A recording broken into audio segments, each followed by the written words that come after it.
rí ṣe dáadáa ni mo bá yín. Ó ní orin tí mo fẹ́ play, so I'm waiting for the song.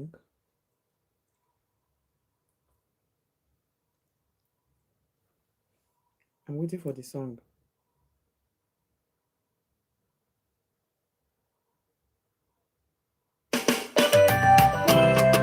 Lára àwọn orin tuntun Yinka TNT lélẹ́yìí. Àlùmọ́ọ́tù tó ń pamọ́ kiri máa yà lọ́dọ̀ mi. Àlùmọ́ọ́tù tó ń pa tọkọtaya máa yà lọ́dọ̀ mi. Ìmára rìfẹ́sì sí Ọlọ́run tó ìṣiṣẹ́ mi. Ọkọ̀ dá tírélà Dangote. Máa yà lọ́dọ̀ gbogbo wa. Bí mo ti jáde lọ lónìí, Ọlọ́run tó ìṣiṣẹ́ mi o. Má jẹ́ jáde lékún lọ́wọ́ o, ìyàwó rẹ̀ yìí kò ká. Fàánú gbà mí lọ́wọ́ àwọn tírélà Dangote. Dákun fàánú gbà mí o, má jẹ́ lọ́jọ́ lọ. Àlùmọ́ọ́tù tó ń pamọ́ kiri máa yà lọ́dọ̀ mi. Àlùmọ́ọ́tù tó ń pa tọkọtaya máa yà lọ́dọ̀ mi. Ìmára rìfẹ́sì sí Ọlọ́run tó ìṣiṣẹ́ sí o. Ṣé ládàá tó ń pa ní káàkiri máa yà lọ́dọ̀ gbogbo wa. When walking, Be vigilant, don't be distracted. when you are driving home, Vigilant, don't be distracted. stop pressing your phone. Stop pressing phone. On the road, On the road. ayọ̀ ló company. Ayọ̀ ló parí, àfọwọ́fà parí. Àlùmọ́ọ́tù jọ̀wọ́ jìnnà sílé wa. Máyà lọ́dọ̀ gbogbo wa. Ajínigbé tí ń gbowó gbẹ̀mí. Máyà lọ́dọ̀ gbogbo wa. Ọmọ tí ń gbẹ̀mí ẹni lọ́jọ́ ìkúnlẹ̀. Máyà lọ́dọ̀ gbogbo wa. Ọmọ tí kú lágbàlagbà tí ń sọ ní ìdàgbọ̀n alẹ́. Máyà lọ́dọ̀ gbogbo wa. Kí máa kú kú òjijì tọmọtọkọ. Máyà lọ́dọ̀ mi. Kí má ti dún ọkọ̀ òfurufú dárò alákejì. Máyà lọ́dọ̀ mi. Tírélà Dangote ti sọ ní ìdàgbọ̀n tó tún gbẹ̀mí. Máyà lọ́dọ̀ mi. Àlùmọ́ọ́tù tí ń gbanú ilé ayé àyàbọ̀ sínú ayé ọkọ. Máyà lọ́dọ̀ gbogbo wa. Èyí tí ń gbalé ayé ọkọ bọ́ sínú ayé àyà. Máyà lọ́dọ̀ gbogbo wa. Àlùmọ́ọ́tù ikú òun ẹkún lòún pín káàkiri ọ̀. Máyà lọ́dọ̀ mi. Ẹni tó fúnni ní májèlé tí ń sọ ní dèrò ọ̀run. Máyà lọ́dọ̀ mi. Ọ̀rẹ́ tí ń tani lọ́fọ̀ oró tí ń sọ ní dèrò ọ̀run. Máyà lọ́dọ̀ mi. Àlùmọ́ọ́tù ọ̀dájú ni òkì làkọ̀. Máyà lọ́dọ̀ gbogbo wa. Àlùmọ́ọ́tù oníṣẹ́ ìbànújẹ́. Máyà lọ́dọ̀ gbogbo wa. Àlùmọ́ọ́tù Tó ń pamọ́ kiri máyà lọ́dọ̀ mi. Àlùmọ́ọ́tù tó ń pa tọkọtaya máyà lọ́dọ̀ mi. Ìmára rìfẹ́sì sí Ọlọ́run tó ìṣiṣẹ́ mi. tírélà Dan àti Dangote. Máyà lọ́dọ̀ gbogbo wa. Yes, àlùmọ́ọ́tù tó ń pa ọmọ máyà lọ́dọ̀ wa o. Àlùmọ́ọ́tù tó ń pa tọkọtaya máyà lọ́dọ̀ wa o.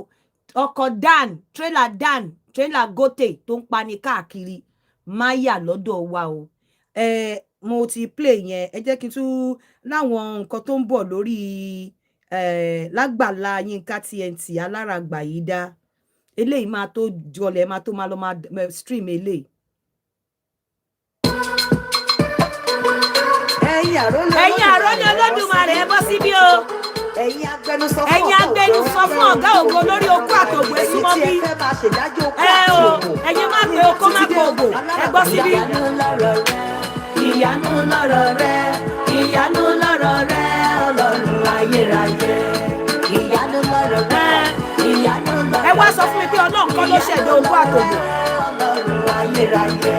Ó fi ẹ̀pọ̀ ṣàtẹ́gùn sábẹ́ Bẹ́ẹ̀ni o. Tó bá ń dógò lọ́wọ́, àṣírí tó fi pamọ́ sínú idọ̀, òun nìkan ló yé. Ọmú àyà obìnrin, ẹ̀rù àyà obìnrin, ó ti jẹ́ oúnjẹ fún ọmọ, ìtura ló jẹ́ fún bàbá. Dáfídì gbẹ̀mí nítorí ìfurọ̀, ó padà rí àánú gbà. Ó jẹ́ níbi àwọn Olódùmarè bí ènìyàn kọ́ lọ́lọ́run. Omi funfun láti inú ẹ̀kọ́ ló ń padà lórí ọmọ. Ìyanu ìyanu ìyanu Ọlọ́run ayérayé. Ìyanu lọ́rọ̀ rẹ, ìyanu lọ́rọ̀ rẹ, ìyanu lọ́rọ̀ rẹ, Ọlọ́run ayérayé. Ìyanu lọ́rọ̀ rẹ, ìyanu lọ́rọ̀ rẹ, ìyanu lọ́rọ̀ rẹ, Ọlọ́run ayérayé. Ẹ̀yin àrólé àrólé olódùmarè ọlọ́run ò lè rẹ́jọ́ kó dá ẹ̀yin láwáyé oníṣòro ẹjọ́ ògbò ṣe dá fọ́lọ́ ìfi Solomon ṣe láwọ́dọ́ ó tún lálé rẹpẹtẹ ó dún anything Odo, ọlá, kódà ó tún rojú rere Ọlọ́run ó dẹ̀ di bí ọkọ̀ Ọlọ́run má rè bí ènìyàn kọ́ lọ́lọ́run omi funfun láti inú ẹ̀kọ́ ló ń padà lórí di ọmọ. ìyá ni Ọlọ́run ayérayé Ìyanu lọ́rọ̀ rẹ̀, ìyanu lọ́rọ̀ rẹ̀, ìyanu lọ́rọ̀ rẹ̀, ìyanu lọ́rọ̀ rẹ̀, ìyanu lọ́rọ̀ rẹ̀ Ọlọ́run ayérayé. Ìyanu lọ́rọ̀ rẹ̀, ìyanu lọ́rọ̀ rẹ̀, ìyanu lọ́rọ̀ rẹ̀ Ọlọ́run ayérayé. Ìyanu lọ́rọ̀ rẹ̀, ìyanu lọ́rọ̀. ìyanu lọ̀rọ̀ rẹ ó máa tó jáde ẹ máa tó lọ máa stream ẹ mo ní kí n fi tó yín létí ni mọ̀ pé tó bá ti ń bọ̀ báyìí ẹ máa tó drop ẹ ìyanu lọ̀rọ̀ Olódùmarè ẹ̀yin àrólé Olódùmarè nípa ọ̀rọ̀ okó àtòbọ̀ Ọlọ́run ò lè rẹ́jọ́ okó dá ẹ̀yin síláwáyé oníṣòro ẹjọ́ òbò ṣe dá fọ́lọ́run ọba nítorí yẹn sọ ni pé bí Solomoni ṣe láya tó tún lálé rẹpẹtẹ ó rójú rere Ọlọ́run ọlọ́gbọ́n ò sí láyé odò ọlá kódà ó tún rójú rere Ọlọ́run omi ẹ wá sọ fún mi pé kò ń ṣe omi funfun láti inú ẹpọ̀n ló ń padà dodidi ọmọ ẹ wá sọ fún mi wípé Ọlọ́run kì í ṣe pé ó fi ẹpọ̀n ṣe ààbò àti ìṣọ́ àti olùṣọ́ fún oko pé tí oko bá ti ń dóbò lọ́wọ́ kí ẹpọ̀n kó máa ṣọ́ bí kí ẹpọ̀n jẹ́ ààbò fún ẹ wá sọ fún mi wípé Dáfídì ò pàyàwó kò pa ọkọ Ùríà nígbà tó rí fùrọ̀ Ùríà ẹ wá sọ fún mi wípé kò padà do ládòóyè àwọn wèrè kan lè ní ṣe bí ọmọ yẹn padà kú ká ní wípé nǹkan tí Dáfídì ṣe fún ọkọ ìyàwó Ùríà ká ní nǹkan tí Dáfídì ṣe fún ọkùnrin yẹn ká ní kò la ẹ̀mí lọ Ọlọ́run ò ní fún ní punishment tó fún yẹn nítorí lẹ́yìn punishment yẹn Ọlọ́run padà sọ pé ẹni bí ọkàn mi ni kò dé tí ì yí padà kò tí ì yí ọ̀rọ̀ ẹ̀ padà dọ́là kò tí ì sí sam tó popular tó Dáfídì nínú Bible Solomoni nígbà tí cousin ẹ̀ fẹ́ sọ fún pé tó pè ní ìwọ alágbèrè tó kàn ń dún anything ẹniyàwó níṣekúṣe wọn kíní ẹranko ló sọ̀kalẹ̀ tó yá jẹ ẹ má wá fún wa ẹ má fẹ́ kọtọ́nà fún wa mọ́ Ọlọ́run ò lè rẹ́jọ́ kódà kò lè rẹ́jọ́ òbòdà gbogbo ìtẹ́ ìsọ yẹn wàhálà tí yín nìyẹn ẹ fèmí sílẹ̀ lórí platform tèmi ṣé ẹ tún fẹ́ gbádùn orí yẹn lẹ́ẹ̀kan sí ni àbí ká continue ẹ sọ fún mi ní comment section èwo lẹ fẹ́ gbádùn bẹ́ẹ̀ ṣé àlùmúntù àbí ìyanu lọ̀rọ̀ rẹ èwo lẹ fẹ́ ń bẹ̀ ẹ sọ fún mi ká tó gbádùn ẹ lẹ́ẹ̀kan ká tó wá bẹ́ẹ̀ lórí òbò lílà àti HPV ó la ṣe lórí TikTok lánàá mo mọ̀ọ́mọ̀ gbé wá sórí bíbá ẹ láàárọ̀ èrò dẹ̀ pọ̀ gan lánàá yẹn almost 1000 èrò pọ̀ díẹ̀ nípọn bá tèmi òkàdó èwo lẹ fẹ́ ṣé first one lẹ fẹ́ àbí second one àlùmúntù èwo lẹ fẹ́ nínú ẹ̀ ṣé àlùmúntù lẹ fẹ́ àbí ìyanu lọ̀rọ̀ rẹ tó sọ̀rọ̀ Dáfídì àti Solomon èwo lẹ fẹ́ ẹ wá sọ fún mi ẹ̀yin ẹ wá sọ ìyanu lẹ fẹ́ ẹ tẹ̀ ṣé ìyanu lẹ fẹ́ àbí àlùmúntù ẹ tẹ̀ síbẹ̀ ẹ wá sọ fún mi bóyá gbogbo nǹkan tí mo sọ yẹn kò sínú Bíbélì nígbà tí fídíò ẹ bá ti jáde torí yẹn bá ti jáde ẹ wá sọ fún mi pé kò sí nínú Bíbélì ẹ̀yin ẹ wá sọ fún mi èwo lẹ fẹ́ ṣé ìyanu lẹ fẹ́ àbí àlùmúntù àwọn kan ti sọ pé ìyanu èwo lẹ fẹ́ má replay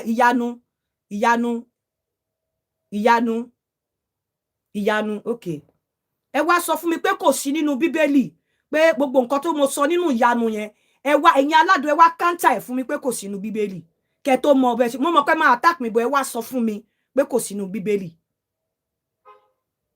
pé nǹkan tó play yìí o kò sínú Bible o ẹ bá ti sọ fún mi bẹ́ẹ̀ mi ní play ẹ̀ mọ́ ń bọ̀ ń dà ìyẹn sọ fún mi pé kò sínú Bíbélì. ẹ̀yin àrólé Olódùmarè ẹ bọ́ síbí. ẹ̀yin agbẹnusọ fún ọ̀gá ògo ògo làárọ̀ parí ẹ̀yin tí ẹ fẹ́ máa ṣèdájọ́ okó àti òwò ẹ sọ bí ká tún ti dé o aláràgbà yá. ìyanu lọ́rọ̀ rẹ ìyanu lọ́rọ̀ rẹ ìyanu lọ́rọ̀ rẹ Ọlọ́run ayérayé. ìyanu lọ́rọ̀ rẹ ìyanu lọ́rọ̀ rẹ ìyanu lọ́rọ̀ rẹ Ọlọ́run ayérayé. ó fi ẹ̀pọ̀ ṣàpẹ́kù lábẹ́ oko tó bá dóbò lọ́wọ́ àṣírí tó fi pamọ́ sínú idán òun nìkan ló yé ọmú àyà obìnrin ẹrù àyà obìnrin bó ṣe jẹ́ oúnjẹ fún ọmọ ìtura ló jẹ́ fún bàbá. Dáfídì gbẹ̀mí nítorí ìfùrọ̀ ó padà rí àánú gbà. Ó dẹni bí ọkàn Olódùmarè bí ènìyàn kọ́ lọ́lọ́run. Omi funfun láti inú ẹ̀pọ̀n ló ń padà lódìdí ọmọ. Ìyanu ìyanu ìyanu Ọlọ́run ayérayé. Ìyanu lọ́rọ̀ rẹ, ìyanu lọ́rọ̀ rẹ, ìyanu lọ́rọ̀ rẹ Ọlọ́run ayérayé. Ìyanu lọ́rọ̀ rẹ, ìyanu lọ́rọ̀ rẹ, ìyanu lọ́rọ̀ rẹ Ọlọ́run ayérayé. Ẹ̀yin àrólé Olódùmarè Ọlọ́run olè rẹ̀ jẹ́ okódá. Ẹ̀yin láwáyé oníṣòro ẹjọ́ ògbòṣe dábọ́lọ́run. Ìṣọ́lọ́mọ́nì ṣe lágbára tó ó lálẹ́ rẹpẹtẹ. Kò sẹ́ni tó lọ́lá tó ọlọ́gbẹ́ òsì láyé rí óńdó ó lá bẹ́ẹ̀ ni. Ó dẹni bí ọkàn Olódùmarè bí ènìyàn kọ́ lọ́lọ́run. Omi funfun láti inú ẹ̀pọ̀n ló ń padà lórí jíjí ọmọ Olódùmarè. Ìyanu ìyanu ìyanu Ọlọ́run ayérayé. Ìyanu lọ́rọ̀ rẹ, ìyanu lọ́rọ̀ rẹ, ìyanu lọ́rọ̀ rẹ. Mo máa tẹ̀ wá pọ̀ sí kankan lórí ẹ̀ lọ́sàn-án. Ìyanu lọ́rọ̀ rẹ, ìyanu lọ́rọ̀ rẹ, ìyanu lọ́rọ̀ rẹ Ọlọ́run ayérayé. Ìyanu lọ́rọ̀ rẹ, ìyanu lọ́rọ̀ rẹ, ìyanu lọ́rọ̀ rẹ Ọlọ́run ayérayé. Ìyanu lọ́rọ̀ rẹ, ìyanu lọ́rọ̀ rẹ, ìyanu lọ́rọ̀ rẹ. Ìyanu lọ́rọ̀ rẹ o, ọ̀rọ̀ rẹ o, Ọlọ́run ayérayé.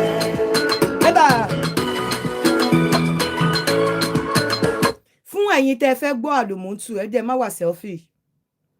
Mẹ́wàá gbogbo akọ́lá máa kọ Jésù ń bọ̀ kò ní fẹ́ dé mọ́.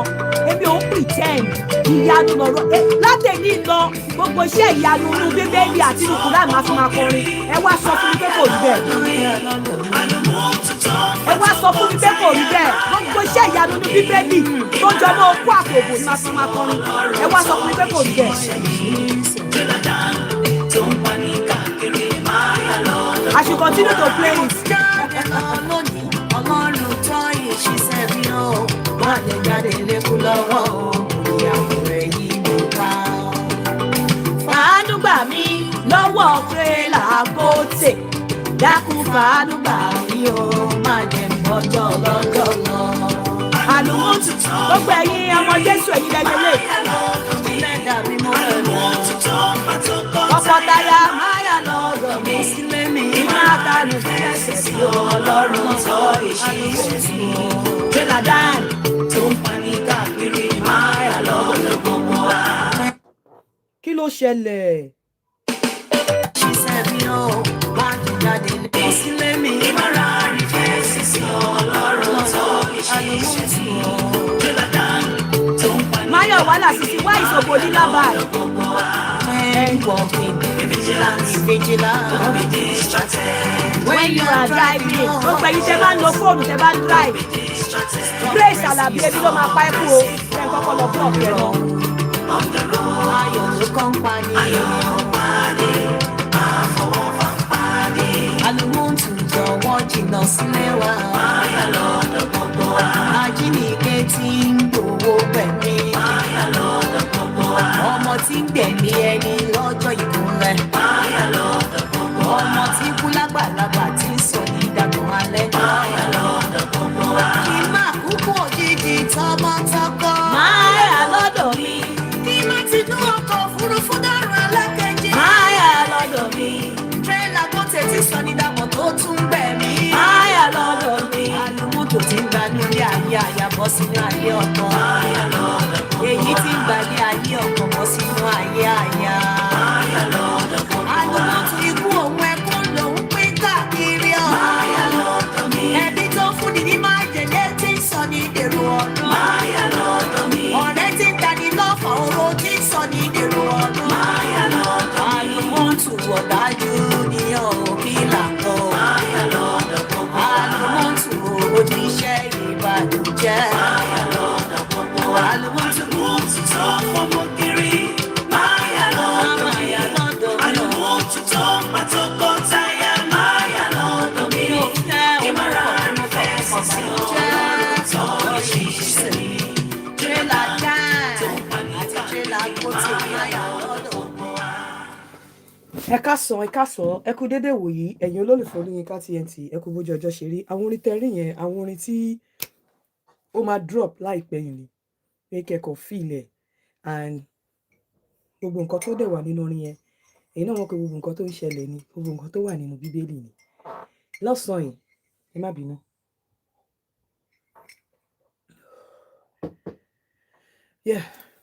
ọ̀sán yìí mo máa sọ̀rọ̀ lórí òbò lílá àti HPV.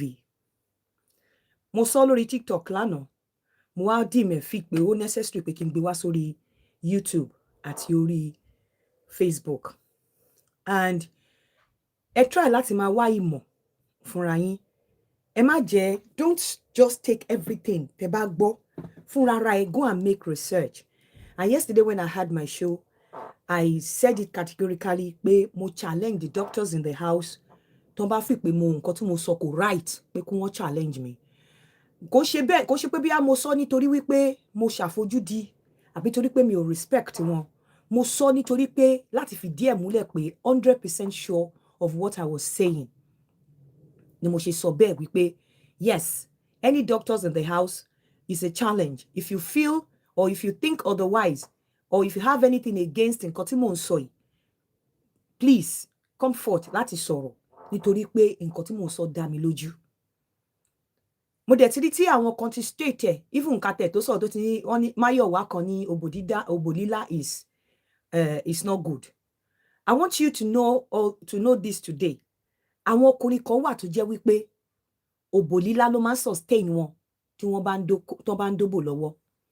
Àwọn kan wà tó jẹ́ wípé intermittently wọ́n fẹ́ máa yọ okó wọn kúrò nínú òbò obìnrin kóbìnrin gbé sẹ́nu kó sọ̀kẹ̀ díẹ̀ kó tó di pé ó tún ti wọlé òun ló máa ń sustain wọn tó bá ń dóbò lọ́wọ́. Àwọn kan wà tó jẹ́ wípé kókó orí ọmú ọkùn obìnrin ló máa ń sustain wọn tó bá ń dóbò lọ́wọ́. Àwọn kan wà tó jẹ́ pé kissing nìkan ló máa ń sustain wọn tó bá ń dóbò lọ́wọ́. Àwọn kan wà tó jẹ́ pé flexibility obìnrin in terms of bí obìnrin bá ṣe wà flexible because tí ọkùnrin bá insert tí okó ọkùnrin bá wà nínú obìnrin for those of you tẹ́ kí n wà flexible ọkùnrin máa ń feel pé muscle ẹ̀ wà tight ọkùnrin máa ń feel wípé ara ẹ̀ wà tight ó wà flexible based on that àwọn ọkùnrin míì wà tó má ti feel that rigidity ó máa ń break that rhythm ó máa ń break kíní wọn kò ní jẹ́ kí wọ́n lè dóbò dáadáa. Àwọn míì dẹ̀ wà tó jẹ́ pé tínú òbò ẹ̀ ò bá wet kò ní jẹ́ kí wọ́n lè dóbò dáadáa. Àwọn míì wà tó jẹ́ wípé wọ́n máa ń fẹ́ expression bóyá tó bá ń dó ẹ lọ́wọ́ bó bá ṣe wà expressive tó òun ló máa ń jẹ́ kí wọ́n keep on the rhythm ló máa ń jẹ́ kí wọ́n keep on the pace bó ṣe ń dó ẹ lọ́wọ́. Ìmí wà tẹ́ pé tó bá kọ̀ sùn tó sọ̀rọ̀ àwọn míì dẹ̀ wà tẹ́ pé wọ́n máa ń wà garrulous they talk wọ́n máa sọ̀rọ̀ wọ́n máa sọ̀rọ̀ gan plus why tó bá ń dó ẹ lọ́wọ́ ọ̀rọ̀ tó dẹ̀ ń sọ wọ́n fẹ́ kó máa respond ìyẹn ló máa ń keep wọn up bíi pé kó máa ní ṣókò mi dùn ta ló ti dó ẹ báyìí rí ìgbà wo lo dókò kan rí okó mélòó ló ti dó kò ń ṣe pé bóyá wọ́n fẹ́ fi receive information from you but nǹkan yẹn ló ń keep wọn on top nǹkan yẹn ló ń keep wọn lórí rhythm. So like for instance ẹni tẹ́ bá sọ wípé ẹni tó bá fọ̀ sí category ẹni tó yẹ pé ó láì kó máa lábò òun ló máa jẹ́ kí ara ẹ̀ ló máa lè jẹ́ kó wà on kẹ wá ní òbò lílá kìnnìkan òun ló jẹ́ kí n mú wá síbí. Ọkùnrin tó bá jẹ́ wípé òbò lílá I have come to alleviate your fears about òbò lílá. Mo wá láti wá eradicate ẹ̀rù bíbà àti nǹkan tó lè máa mú ẹ wà paranoid nípa òbò lílá. Àwọn èèyàn sọ pé HPV kí ni HPV? Virus group of viruses ni HPV jẹ́. HPV ò kì í ṣe bacteria. HPV group of viruses ni tó jẹ́ wípé kò ṣe ẹnu nìkan ni wọ́n ti ń kó HPV. In fact tí ọkùnrin bá lo condom kò mean pé kò lè kó HPV because it's virus. You can get it through skin to skin. You can get it through kissing. You can get it through oral sex. You can get it through anal sex. You can even get it láti sex toys tó o bá wà very careful. So in tó bá lè mú ẹ sá fún òbò lílá nítorí wípé HPV then ó yẹ kó sá fún skin to skin. In tó bá lè mú ẹ sá fún òbò lílá nítorí HPV ó yẹ kó sá fún penetrative sex. Nǹkan tó bá lè mú ẹ sá fún òbò lílá nítorí HPV ó yẹ kó sá fún kissing. nítorí even with a condom you can still catch HPV nítorí virus ni tó bá ní very deep skin to skin ẹni tẹ́ ẹ̀jẹ̀ ẹ̀jọ̀ dóra yín gan tó jẹ́ carrier kìíní yẹn but tó ní skin to skin kìíní pẹ̀lú ẹ̀ there is tendency wípé kò catch ẹ̀ so it doesn't have to be wípé tí n bá lábò wọ́n ti sọ pé mo máa ní HPV no o lè lo dental dam láti protect ẹnu ẹ láti má ní HPV through òbò lílá kò dẹ̀ ní through the skin and let me tell you HPV ní category nítorí ẹ̀ ló ṣe jẹ́ pé kò sí definition kankan fún HPV ju wípé group of viruses is different from bacteria like staphylococcus like syphilis like irú hepatitis B àwọn tó máa ń jẹ ẹ̀dọ̀ yẹn HPV is completely different HPV is not a death warrant and it's not a killer HPV máa ti dé certain stage kí cell yẹn tó advanced tó di cancerous cell yẹn ló máa advance not HPV itself because it's a virus kò dẹ̀ sí oògùn fún nobody can say mo lọ sí hospital wọ́n wá check blood mi wọ́n wá ní mo ní HPV kò sí oògùn fún HPV immune system ẹ ló máa ní láti boost ló máa ní HPV máa fi lọ lára ẹ àwọn nǹkan tó dẹ̀ lè develop nínú HPV torí pé ó ní category we have the high risk and we have the low risk the high risk HPV àwọn ní 16 and 18 one HPV 16 and HPV 18 only other numbers but I just want to limit it mo fẹ́ narrow ẹ̀ sí HPV 16 and HPV 18 HPV 16 and HPV àwọn ní high risk and let me tell you HPV máa wà dormant in the body ó lè wà lára ẹ̀ for years kó má mọ̀ but if tó bá treat pé ti HPV 16 yẹn àwọn ló máa result to cancer bóyá cervical cancer anal cancer throat cancer bóyá tó bá ṣe through kissing or body contact àwọn yẹn ló máa refer and tó bá wo cancer yẹn gan kò mí pé virus yẹn máa kúrò lára ẹ̀ immune system ẹ ló máa boost immune system ẹ láti eradicate láti remove the virus from your body HPV ò ní oògùn HPV ò kí tó bá ti múyàn and the low risk of HPV is the 6 and the 11 and àwọn yẹn ni ó máa ní genital wart yẹn gan you don't even have to go to the hospital you can treat yourself pẹ̀lú àwọn bóyá àwọn cream àwọn treatment àwọn cream tó máa fi ń pa okó kìnnìkan yẹn HPV ò ní àrùn kò ní oògùn and it is not a death warrant and let me tell you you cannot only catch HPV through oral sex even with your condom àwọn bacteria irú àwọn gonorrhea nǹkan ọkọ yẹn you can prevent gonorrhea pẹ̀lú condom you can prevent other infections with your condom but HPV cannot be prevented with a condom because even with your condom tó bá ní body contact tó bá ní tí ẹni tó ní lára tó jẹ́ carrier tó wà nínú skin ẹ̀ ẹlòmíì lè ní skin tó ní body fluid kó má mọ̀ even ẹnu lè légbò kó ní mouth sore kó má mọ̀ èèyàn lè ní finger tó fi finger nú abẹ́ from there wọ́n lè ní tears ọwọ́ gan lè ti jẹ́ carrier infection or virus kó má mọ̀ so HPV is not a death warrant HPV ò dẹ̀ sọ wípé tó bá lo condom kó má ní HPV kò ṣe ẹnu nìkan and ṣe rí gbogbo àwọn oníkánsà ẹlẹ́nu yẹn kí HPV tó lè advance dé yẹn á ti live like 10-15 years lára ẹ̀ kó tó lè advance dé yẹn á ti live like 10-15 years lára ẹ̀ because it's dormant it's something that cannot or were noticeable it's not conspicuous it's not something you don't have any symptoms ibi tó máa fi ń detect ẹ̀ òun ni bóyá tí wọ́n bá lọ ṣe cervical cancer screening tó wá non lè fi detect ẹ̀ irú swab tó máa pick yẹn non lè fi detect ẹ̀ it cannot be detected through blood test kò sí nǹkan míì tó lè fi detect ẹ̀ other than those kind of screening so ẹ má jẹ́ kéèyàn kankan káwọn kí ìbẹ̀rù nǹkan tó bá jẹ́ kó fún ọkọ ẹ tó bá like pé kó lábò let me tell you ẹni tí ó bá lá òbú ẹ̀ tó bá fún ẹ ní HPV there is tendency pé kó bá kìsì á fún ẹ ní HPV because you don't catch HPV through obolila nìkan, o lè catch it through kissing, deep kissing. Ẹni tó bá dẹ̀ kiss tó bá fún ẹ ní HPV, there's tendency pé through your skin to skin contact, you can still catch HPV. So it's not only by obolila. Tó bá ti sọ wípé obolila lè fún ẹ ní HPV, then it's better kó má finger. Tó bá ti ní obolila lè fún ẹ ní HPV, it's better kó má dóbò. Because tó bá dóbò, o lo condom kò ní kó má ní HPV. Àfi tó bá jẹ́ pé tẹ́ bá dẹ̀ ń dóbò, orí okó nìkan lẹ máa yọ. Ẹ ní rí aṣọ ara yín, ẹ ní fọwọ́ kan ara yín.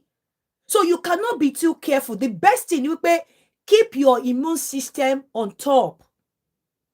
Jẹ́ kí immune system ẹ kó jẹun tó dáa, tó lè fight any virus tó bá wá sínú kíní ẹ. Irú tí wọ́n bá ní flu nsìn, wọ́n ní kó máa lo vitamin C. Àwọn supplements wà tó lè fight gbogbo orú nǹkan báyẹn, because HPV is not something that you can use medication or drug on. Immunity ẹ ló máa fight ẹ.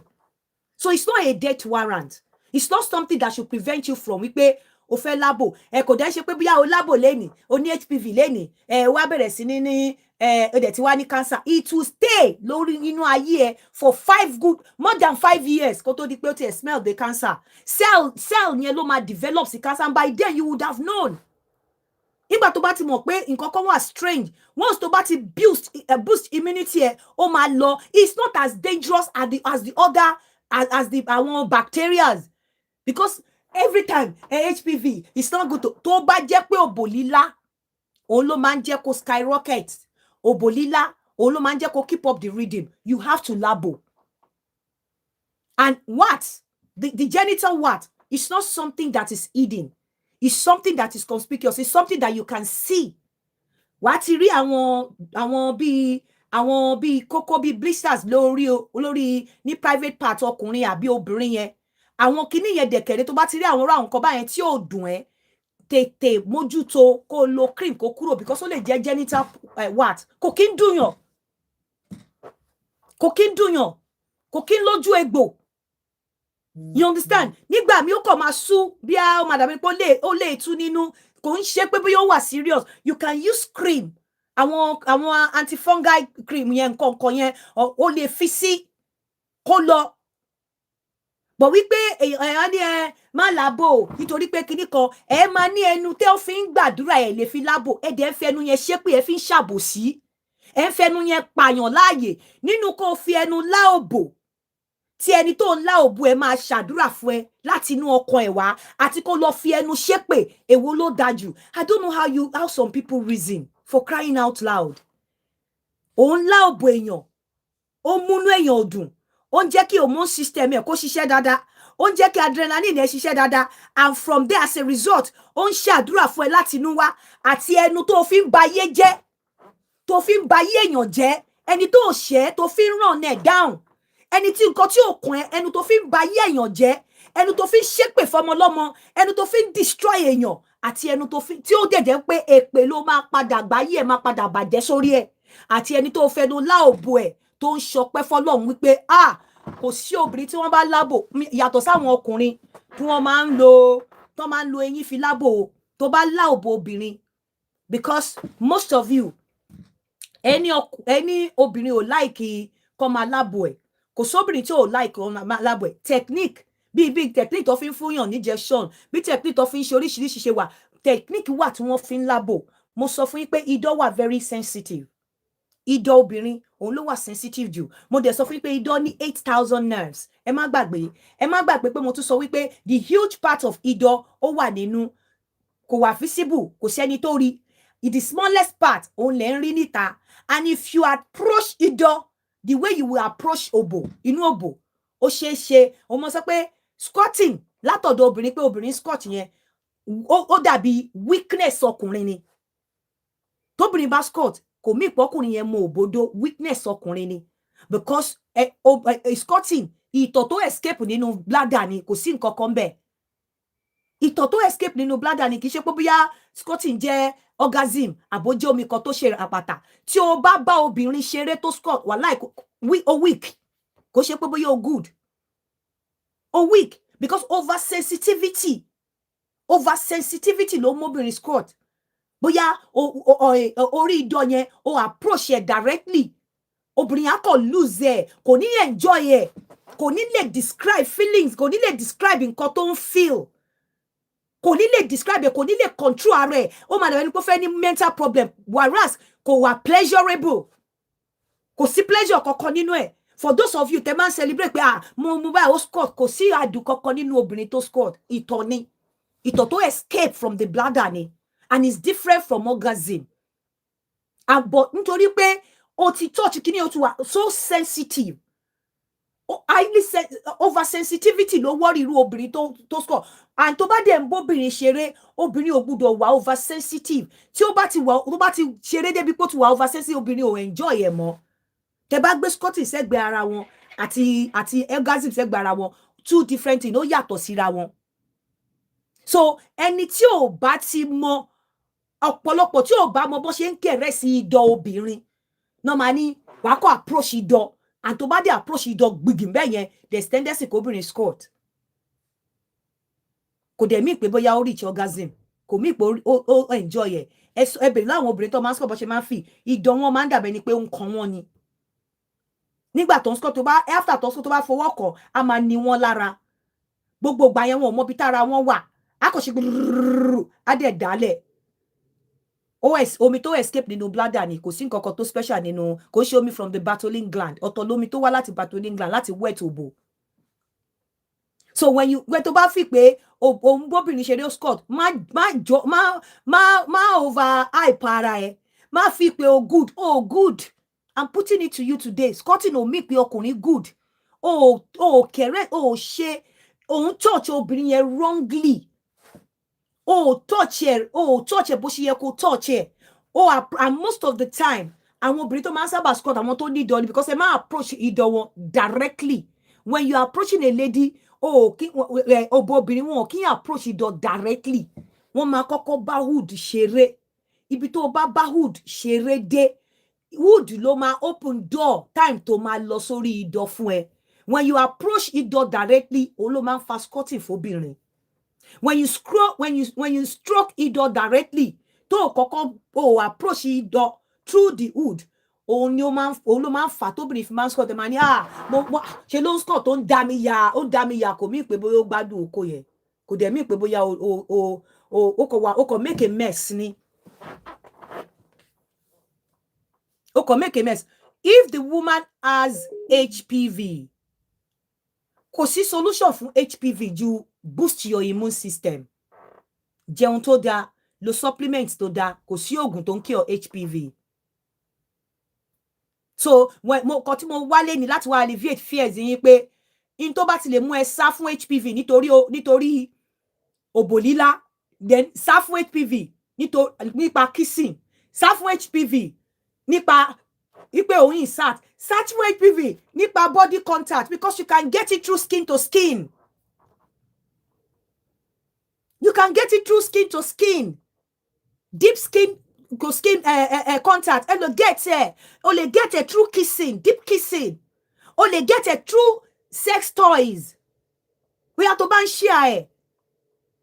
So it's not enough. Láti sá fún òbò lílá because of HPV. Inti mo wá sọ fún yín láàárọ̀ yìí nìyẹn. Ipe if it is òbò lílá, ló máa jẹ́ kó dé ibi tó yẹ kó dé, kó gbádùn oko, àbí oko lílá ló máa jẹ́ kó dé ibi kó dé, kó gbádùn oko, òbò lílá ló máa jẹ́ kó dé ibi kó dé, kó gbádùn òbò. I'm telling you, má jẹ́ kí HPV kó stop her from doing it, because you cannot only get HPV from oral sex, nìkan gbogbo ọ̀nà ló fi lè get here, and it's not a death warrant. It's not as worse as bacteria. Àwọn Staphylococcus nìkan yẹn kò worse tó wọn. And it's not a death warrant. Once you are able to put yourself in a very good position, to jẹun tó dáa, tó jẹ fruit, to boost ara immunity fún rárá, HPV ló máa ń lọ lára. Fún rárá ló máa ń lọ lára. It doesn't mean wípé mo ní pé kẹ́ má wà careful, but mo ń sọ fún pé you cannot be too careful.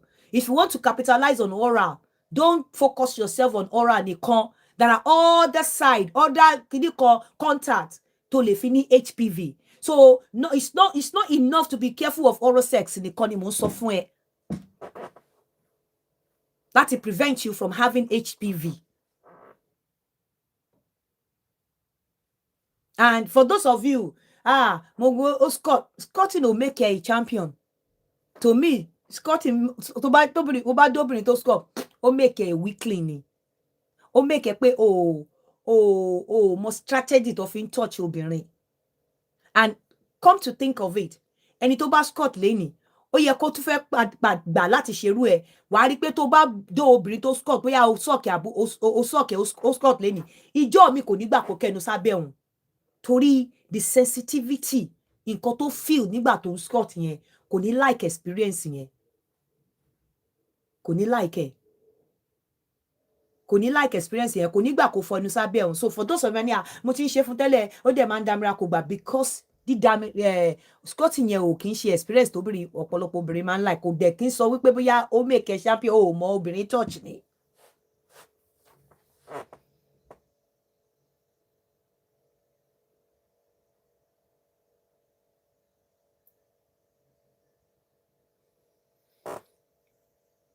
What is the meaning of HPV? Human papilloma virus. Ẹ dẹ̀ mọ̀ pé virus okay, ẹ máa boost immune system yín, kò sóògùn ẹ̀.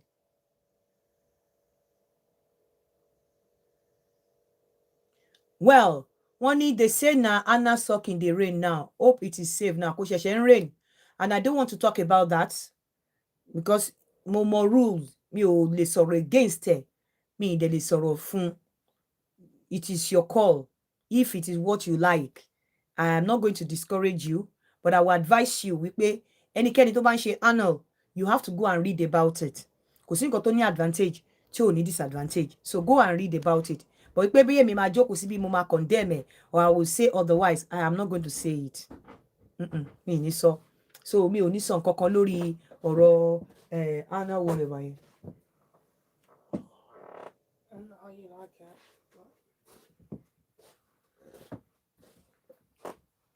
There's no sugar. Did you put honey?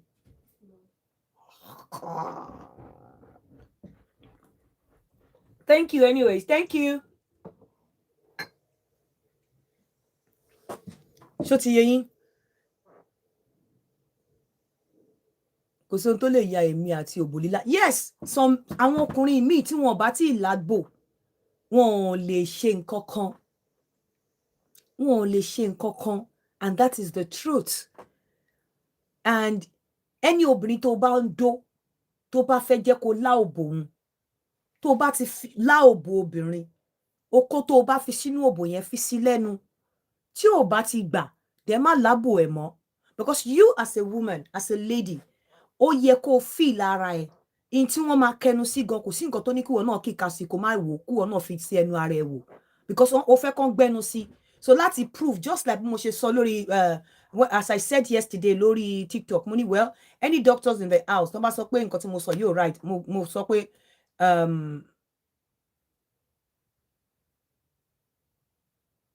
hepatitis B is contagious. Wọ́n máa ń o lè wà vaccinated, o lè lọ gba vaccination ẹ̀, wọ́n máa ń lọ gba injection ẹ̀. Yes, there's another thing tí mo kà nípa HPV. HPV náà o lè gba injection, o lè gba vaccination against HPV. O lè gbà, bóyá ìlú tó bá wà o lè lọ find out. Wọ́n lọ máa ń vaccinate against HPV, just like hepatitis B. Ibi bá ẹni tó bá fẹ́ ṣiṣẹ́, kémi fẹ́ tó bẹ̀rẹ̀ iṣẹ́ mo gba hepatitis B vaccination bí ẹ̀mẹ́ta ni mo gbà, bóyá láàrin 5 months or so. So wọ́n máa ń gbà. Tó bá mọ̀ wípé o wà ṣé o fẹ́ protect ara ẹ̀, you can go and get vaccinated. You know, kíní o lè vaccinate ara ẹ̀ against HPV. But don't let anybody bamboozle you wípé it's a death warrant, or don't, look at that and say, okay, me fẹ́ labo to don't need more HPV. It's not a death warrant. It's not something that can kill before it can develop to a to cancer. Or might live lára for over 10 years. And once you know, tó ti ń rí pé kíní kan, ìwọ fúnra rẹ̀ náà, without being told, try to do something to boost immunity. Try láti, boost ara ẹ̀. Àwọn tó wà around ẹ̀ jẹ́ kán wò, ọmọ mi ló ṣe coffee wá fún mi nsìn. Ó korò, kò sí sugar ńbẹ̀, kò sí honey ńbẹ̀. Èmi dẹ̀ ti ṣe kan láàárọ̀ tí mo ti fẹ́ máa pa yẹn tì ní. Tó bá jẹ́ pé òun ló máa ṣe nǹkan fún mi, kò ní fi honey sí, kò ní fi sugar sí. Tó bá jẹ́ pé ó máa wà nílé tí bá máa jẹ breakfast, ó máa ṣọ́ oúnjẹ tí mo fẹ́ jẹ ni pé mom, no, you are going to the gym, you can't do anything, ó máa ṣọ́ ni. àárọ̀ tí mo ní mo fẹ́ mu cereal kò gbà ó ní because calorie tó wà nínú yogurt mo fẹ́ fi mu cereal á ti pọ̀ jù so àwọn tó wà around yín wọ́n láti encourage healthy living ẹ wo wọ́n ló ṣe coffee yìí wá fún mi kò sí sugar ńbẹ̀ kò sí anything ńbẹ̀ ó kàn ṣe black coffee wá fún mi ni anything tó bá máa ṣe fún mi ó máa make sure pé ó wà healthy toró náà àtòun àtẹ̀gbẹ́ gym maggot ni wọ́n ti tẹ bá rí ara wọn so tó bá ti lè boost kíní tó bá boost kíní ẹ HPV tó bá lọ káàkiri lára ẹni tó ní tó mọ̀ ó máa lọ fúnra ẹ̀ kò lè dédé di cancer until tó bá ti live nínú ara ẹ̀ maybe 4-10 years and you ò ní fi ara ẹ̀ lẹ̀ ó láti tọ́jú ara ẹ̀ tó ń jẹ oúnjẹ tó dáa tó ń jẹ fruit tó ń jẹ gbogbo nǹkan tó sá fún sugar tó sá fún nǹkan dídùn ó máa take care ara ẹ̀ tó bá dẹ̀ jẹ́ pé o wà sure lọ gba vaccine ẹ̀ wà lọ gbà á bẹ́ẹ̀ náà ni hepatitis B o lè wà vaccinated for it so it's not a killer for those of you that want to ask me 1 or 2 questions ó ti rẹ̀ mí mo fẹ́ máa lọ.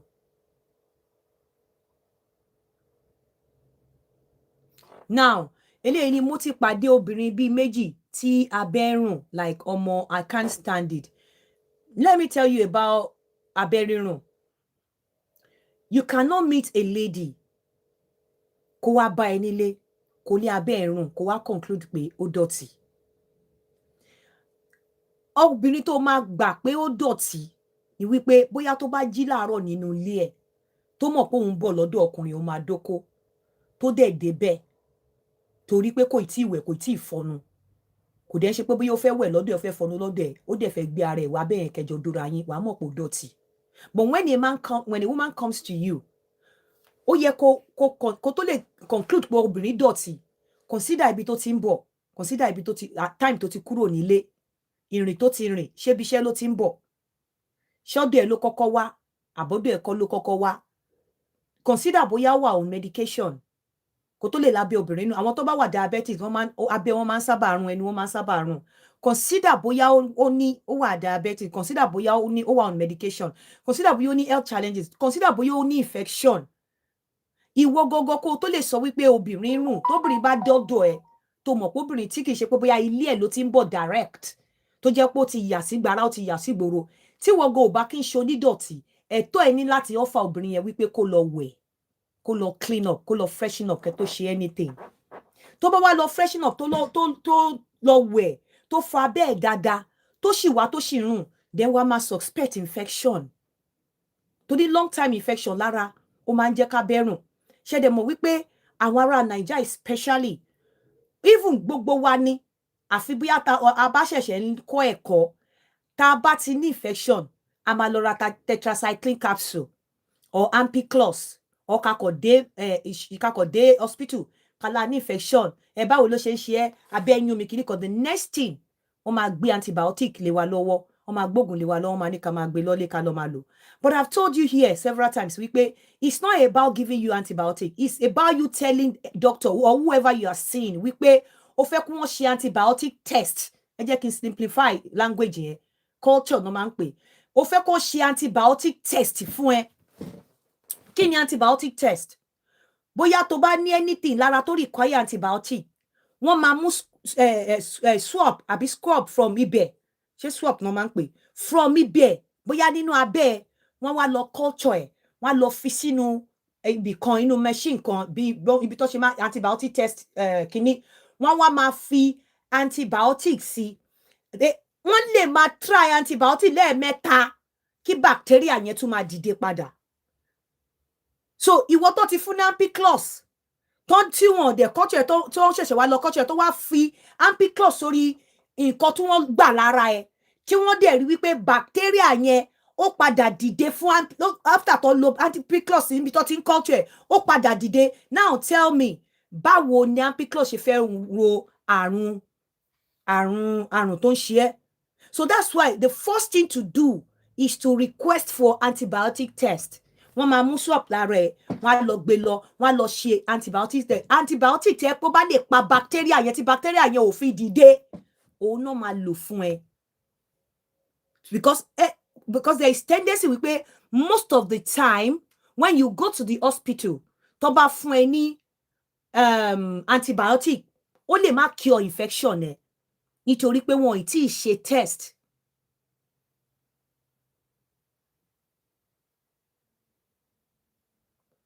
You know, wọn ì tí ì ṣe test, wọn ò tí ì ṣe antibiotic test, wọn kàn fún ẹ ní antibiotic tó fi ọtọ suspect wípé ó máa pa infection.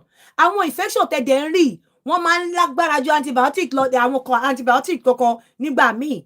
So ìmíì tó bá fún ẹ ó lè má ṣiṣẹ́ fún ẹ kọ́ máa wò ó pé kàkà kó kú kíní yẹn máa lọ kò ní á lọ adé because o request fún that ṣe culture ló máa ń pè ní àbí antibiotic culture náà ló máa ń pè o request fún. So when you go to the hospital next time tó mọ̀ pé o ní infection, don't just go to the hospital to tell your doctor pé I have an infection o I want to kíní kankan dẹ̀ máa lọ kọ́ fún ẹ ní antibiotic àbí kí wọ́n fún ẹ ní tetracycline. No, ó lè má cure ẹ̀. Tí ò bá dẹ̀ cure ẹ̀,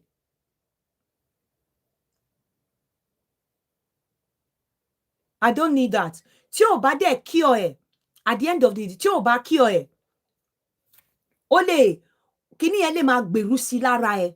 So irú nǹkan bá yẹn long time infection ó lè cause kó bó obìnrin máa rùn. And ẹ̀yin mi inú yín check for resistance and sensitivity. God bless you. That's the word. Thank you so much. Thank you, Drinkables Ola. Thank you. Resistance and sensitivity. Thank you. Thank you. Thank you. Thank you. So, nígbà míì, tó bá ṣe kíní yẹn lè wà. Kíní yẹn lè wà lára ẹ, á dẹ̀ máa gbèrú sí. Irú nǹkan báyẹn lè jẹ́ kí òbò obìnrin máa rùn. So, oríṣiríṣi nǹkan ló lè fà. You cannot really establish wípé culture and sensitivity. Thank you. Ẹ ṣáà rí tí mò ń dárúkọ culture and sensitivity. Ìgbà míì, thank you so much. Culture and sensitivity test. Thank you. Thank you. Thank you so much. That is the word. Culture and culture and sensitivity test. Tọ́n bá ṣe fún ẹ tọ́kọ̀ gbé antibiotic lé lọ́wọ́, wọ́n lè máa fọ́dà máa ba yí ẹ jẹ́. And ọ̀pọ̀lọpọ̀ yín tẹ́ bá dẹ̀ ti ṣe kíní yẹn, tó ti ṣe culture and sensitivity test fún yín, tó ti fún yín ní antibiotic tẹ́ ti cure ara yín. Ẹ ní láti bá any other èèyàn sùn. Kò bá jẹ́ ọkọ yín until táwọn náà bá ti go through the same process. Because tí wọ́n bá go through the same process, tẹ́ padà lọ bá wọn sùn. Tẹ́ padà lọ bá wọn sùn. Ó tún máa back to square one. Ó tún máa back to square one. So please go and write it down. Next time, when you have an infection, don't just go to the doctor to tell doctor that I have an infection. Pé ẹ kọ fún ẹ ní antibiotic. Ask, request for culture and sensitivity test. It's very, very important. Because ampiclox tó ṣiṣẹ́ fún àìsàn tó wà lára A, ó lè má ṣiṣẹ́ fún àìsàn tó wà lára B. Á dẹ̀ máa pè sára, ó lè wà lórí ẹ o. Tọ́n bá sáré fún ní kíní ampiclox yẹn, á ṣẹ̀rù bá sá lọ after 2-3 days, á tún padà wá. Kíní yẹn á padà wá. So it's very important fún ọ̀rọ̀ infection. HPV should not prevent you láti sọ kókó àbí sọ kòbò. Yes, it's not a death warrant. And it's not something kò ń ṣe nǹkan tó gbogbo nǹkan náà ló wà risky o, but it's not something tó yẹ pé bọ́n ṣe gbé yẹn. It's not. It's not. Just make sure your immune system won't work well. Make una sit on it. Ṣó ti yé yín won't work well. Kí ni nǹkan mi tí mo fẹ́ sọ lórí ọ̀rọ̀ ìdọ̀tí? Ẹ̀yin ò lè establish pé obìnrin ìdọ̀tí. A mọ̀ pé àwọn obìnrin mi ìdọ̀tí, yes. But time of the day, before you can conclude pé obìnrin ìdọ̀tí ó wá sọ́dọ̀ ẹ̀, consider the time of the day tó wá sọ́dọ̀ ẹ̀. Consider medication tó wà on. Consider ibi tó ti ńbo ló ti ń bọ̀. Consider weather. Ìgbà tó dé, ìwọ ọkùnrin tó dẹ́tì, ṣó sọ pé kí lady yẹn kó wọlé kó lọ wẹ̀. Tó bá wá wẹ̀ tó ṣì ń rùn, ẹ máa suspect infection. And irú nǹkan bá yẹn tó ṣì ń rùn yẹn gan, I would advise you ọkùnrin kó má dò because ó lè ní infection. Òbó ní òórùn tiẹ̀. Tí òbó bá ti bẹ̀rẹ̀ sí rùn bí ẹja, tó ti ń rùn bí nǹkan tó wà decay, then irú òbò yẹn is very dangerous fún ẹ láti gbé okó sí àbí láti gbẹnu sí. What is HPV? I'm not going to repeat myself again. Ẹ lọ gbọ́ kíní yẹn láti bẹ̀rẹ̀. I'm not going to repeat myself again. Mo kàn gbé wá pé HPV is not a killer. HPV should not prevent you from mímú òbò àbí mímú okó, because if you're being careful, if you say okay, mi fẹ́ mú òbò, mi fẹ́ mú okó, ṣé o ní body contact, ṣé o ní kiss, ṣé o ní skin to skin, so tó o bá ti lè ká, even with your condom you can still catch HPV, because with your condom body yín máa kanra yín, ẹ máa ní skin to skin. If I'm telling you that way, you could catch it through your sex toys. We are share. So kebali mo pé it's not about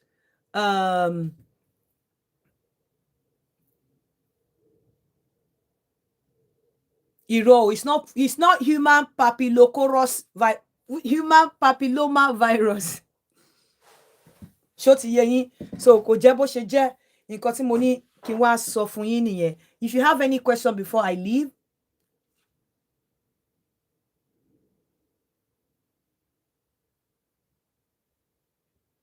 ẹ bá mi wá Adoni.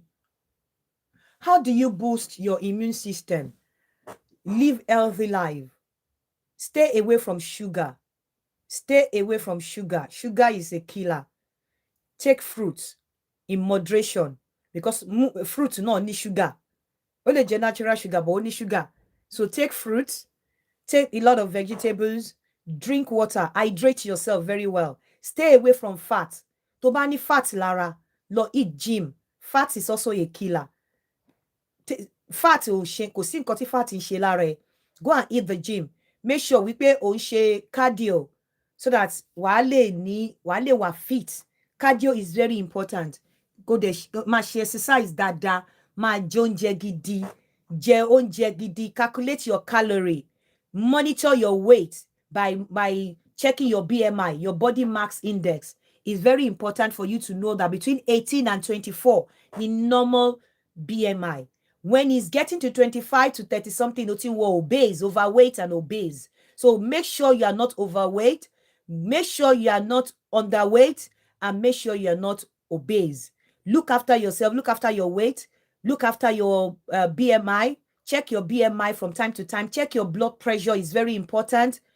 You should know that as we àwọn organs wa náà máa lọ iṣẹ́ wọn máa lọ sílẹ̀ sí. So make sure you do your blood test, you run your blood test all the time. For those of you tẹ́ ń gbé bí báyìí, please make sure you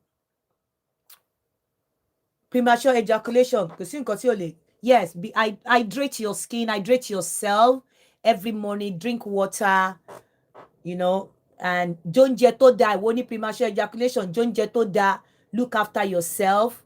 Go and see your doctor to work on your testosterone. It's very important, because the testosterone èèyàn bá ti ń drop àbí tí ò bá tó, wọ́n máa ń boost testosterone, wọ́n máa ń boost ẹ̀, wọ́n máa ń fún wọn ní injection ẹ̀, wọ́n máa ń ṣe gbogbo ẹ̀. So you go and see your urologist to talk about your testosterone. Tó bá mọ̀ pé o ní premature ejaculation, jẹun dáadáa. Make sure that you see your urologist to talk about your testosterone. Torí tí testosterone ò bá tó ń gbà mí, ó máa ń fa premature ejaculation. Then age.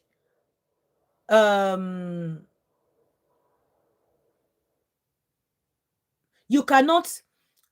So pussy that has odds, how can we prevent it? HPV is not visible. It's not, it's not conspicuous. Sorry, pardon my word. It's not conspicuous. It's not something that is visible. HPV is not visible. It's not conspicuous. It's not something that you can see. But tó bá jẹ́ pé the low risk HPV, that is the one you can. Yes, stay away from smoke, from smoking, cigarettes, alcohol, stress, and unrelated infections. Those are the ways to keep your immune system up. So HPV is not visible. HPV is not noticeable. The only time you can see tó bá ti the low risk HPV 6 and 11, tó bá ti develop sí genital wart. genital wart yẹn lẹ máa rí tó máa dàbí kókó, but nígbà yẹn tẹ́ bá ti rí, it's not even something that can kill you. Ẹni tó bá ní wart lè lo cream, because there's no injection, there's no medication for HPV. Except of course tó bá ti jẹ́ pé bóyá ó ti gbé lára, ó ti develop sí cancer, no ṣe lè máa treat ẹ̀. And before it gets to that, you need, just like I'm telling you now, for you to prevent yourself from having HPV, it's either you go for vaccination or monitor your immune system. Àwọn nǹkan kan wà tó jẹ́ pé irú mo ṣe wà yín sìn, mi ò kí ní Apollo. Àwọn nǹkan kan wà tó jẹ́ pé kò sí bó ṣe lè mú ẹ, immune system mi strong gan. Tí o kò ní mú mi. So monitor your immune system. When you monitor your immune system, HPV ó ṣe nǹkan tó kàn lè múyàn bẹ́ẹ̀ yẹn. No. Tó bá nǹkan tó jẹ́ pé tó bá múyàn gan kò sóògùn fún, ó máa ń lọ fúnra ẹ̀ ni. Ó máa ń lọ fúnra ẹ̀ ni. Ó máa ń lọ fúnra ẹ̀ ni. Mi ò mọ̀, I don't know what, mo understand nǹkan tẹ́ mean by dry ejaculation. Is it an orgasm àbí kí wọ́n máa ń pè téèyàn ò kí ń ejaculate rárá, or retrograde ejaculation tó jẹ́ wípé instead kó wá kí àtọ̀ wá láti ẹnu okó á lọ sínú bladder. Retrograde ejaculation or an orgasm téèyàn ò ní rátọ̀ rárá. Mi mọ̀ nǹkan tẹ́ mean by dry ejaculation, or bóyá ejaculation tó yẹ pé ó kéré, ìyẹn náà it comes with age. Nǹkan tó máa ṣe mí, nǹkan tó ṣẹlòmíì at irú èmi sígbà tẹ́mi wọ menopause, àwọn èèyàn náà máa ní hot flush, àwọn máa ní night sweat, àwọn máa, èmi ò ní kankan. Kò sí kankan tí mo ní, kò sí kankan tó ṣe mí. Mo kàn mọ̀ pé ó ti lọ nìyẹn. Mi ò rí, mi ò kò sí nǹkan tó ṣe mí. Táwọn èèyàn mi bá dẹ̀ pọ́n menopause yìí bó ṣe máa ń ṣe wọ́n, àwọn máa ní night sweat, àwọn máa ní kinní kan, àwọn máa ní kinní kan, nǹkan kan. Kò ṣe mí. Now, mo rí téèyàn kan sọ pé eating garlic always is good for antibiotic, but kò tún gbọdọ̀ pọ̀ jù. Ẹ̀yin tẹ́ dẹ̀ máa sọ pé ó bò máa ń rùn. Anything you tó bá feed ẹnu ẹ pẹ̀lú, òórùn ẹ máa retrograde ejaculation, retrograde. Thank you. At least you know that I gbé mo mọ̀ nǹkan tí mò ń sọ. Anything tó bá feed ẹnu ẹ pẹ̀lú, ó máa rùn lóbò ẹ.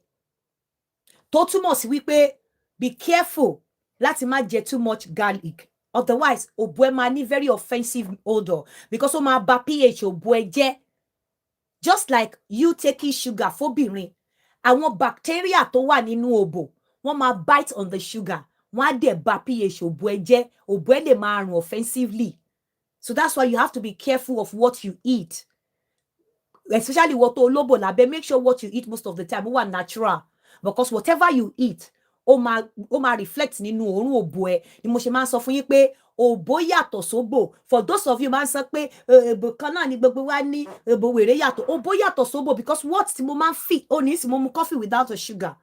Tẹ́ bá dẹ̀ ti notice, you cannot see me without water. You can't catch me without a bottle of water. So tí bá mu coffee dẹ̀ máa mu mi. So whatever, wá lè fi wí ẹni tó jẹ́ wípé a mu fizzy drink, a mu coke, a mu fanta, a mu tea, a smoke, a ṣe oríkì. So òbò wa máa rùn yàtọ̀. Mo ṣe sọ pé òbò yàtọ̀ sóbò. Nǹkan tó fi ń feed òbò ẹ, ó yàtọ̀ sí nǹkan tí mo fi ń feed òbò mi. Torí nǹkan tí mò ń jẹ sẹ́nu, I try as much as possible to eat healthy. 100%. So, wá lè sọ pé the quality of my òbò, lè fi wé wọ tó jẹ́ pé you eat anything, you eat fast food, you eat, wàá jẹ shawarma, wàá jẹ ketchup, wàá jẹ biscuit, wàá jẹ sweet, wàá jẹ gbogbo ẹ̀, wàá mu fizzy drink, wàá mu gbá, lè fi wé mi tí mo máa pick oúnjẹ mi. Lè fi wé mi tí mo máa hydrate ara mi pẹ̀lú omi all the time. There is no remedy for retrograde ejaculation. I think you should go and see your doctor. I'm not a doctor, but I know retrograde ejaculation can prevent you from kí sperm jáde níta. So, o lè lọ really doctor. You can go and see your doctor. Fún yẹn. So, òbò yàtọ̀ sóbò. What you eat, you put in your mouth fún ẹ̀yin obìnrin is very important. Tó bá fẹ́ jẹ́ kí òbò ẹ máa rùn offensively, tó bá fẹ́ kó bu ẹ máa rùn bí ẹni tó ní infection, kó bu ẹ máa rùn bí ẹja, nǹkan tó ń jẹ sẹ́nu ó wà very important. Make sure pé nǹkan tó ń jẹ sẹ́nu ó jẹ́ natural things most of the time. Run away from Coke, Fanta, kò kí ń ṣe ọ̀rẹ́ ẹ. Fizzy drink kò kí ń ṣe ọ̀rẹ́ ẹ. Alcohol, maybe one off. Bóyá socially. Cigarette is not even your friend at all. Run away. Apart from ipe ọ̀rọ̀ òbò, you don't want to have cardiovascular disease. You don't want to have it. You don't want your kidney to have problems. So you have to run away from things like that. Especially what tó fẹ́ kó bu ẹ̀rùn fresh. Mo ṣe máa sọ wípé òbò yàtọ̀ sóbò. Ìta fi ń feed òbò wa jẹ. Ó yàtọ̀ síra wọn. Ẹni tó ń fún òbò ẹ̀ ní fizzy drink. Ẹni tó ń fún òbò ẹ̀ ní sugar. Ẹni tó ń fún òbò ẹ̀ ní àwọn jẹkújẹ. Ẹni tó ń fún òbò ẹ̀ ní alcohol. Ẹni tó ń fún òbò ẹ̀ ní cigarette. O ò lè fi wé ẹni tí ó wà natural. Tó watching, tó wà mindful of nǹkan tó ń wọ ẹnu ẹ̀. Especially sugar is a killer. Sugar is a vagina destroyer. Sugar. Tó bá mọ nǹkan tí sugar máa ń jẹ́ kí body wa inflammation. Tó bá mọ nǹkan tí sugar ń cause lára, wàá máa sá. Tó bá gbọ́ ṣú kó tó pè délẹ̀, wàá sá fún. For those of you that any sweet mouth, go and look for natural sweetener. Hello, bóyá even honey. Ẹ má gbàgbé pé honey, natural honey ni bó ó dùn. Tó bá máa lò in moderation. Ẹ lè fi berries kẹ́ fi replace the sugar. Run away from sugar.